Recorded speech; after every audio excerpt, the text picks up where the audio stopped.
શહેરાના અણિયાદ ચોકડે વિસ્તારમાં હાઈવે પર કરાયેલા માટીના ઢગલા પર કાર ચડી ગઈ। કાર ચાલક ઉદયપુરથી વલસાડ પરત જઈ રહ્યા હતા ત્યારે રાતના સમયે આ ઘટના બની હતી। જો કે અકસ્માતમાં માત્ર કારને નુકસાન થયું હતું, કોઈ જ જાનહાનિ નહોતી થઈ।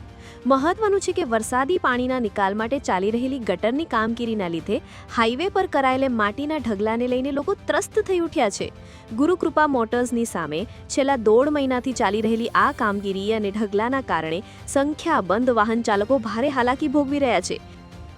मैं मारी लेफ्ट साइड पकड़ीने चालतो હતો અને તે અરસામાં સાઈડ પરથી કન્ટેનર આવી ગયું અને કન્ટેનર મને સામે ઢગ દેખાયો એટલે મેં લેફ્ટ ટર્ન મારવા ગયો, પણ કન્ટેનરમાં આવી જાય ગાડી ટચ થઈ જાય, એના કારણે મેં મારી ગાડી લેફ્ટ સાઈડ પર રાખી અને બ્રેક કંટ્રોલના ગાડી પર થયો એટલે સાઈડ પર જે ગટર કામમાં જે માટીનો ઢગ હતો એ ઢગ પર ગાડી ચડી ગઈ છે અને મારી ગાડીને થોડું નુકસાન થયું છે, પણ સદનસીબ કે બીજું જાનમાલનું નુકસાન નથી થયું। ત્યારે ચોમાસામાં જ ગટરની કામગીરી કરવી કેટલી હદે યોગ્ય કહેવાય તેવા લોકોમાં સવાલો ઊભા થયા છે।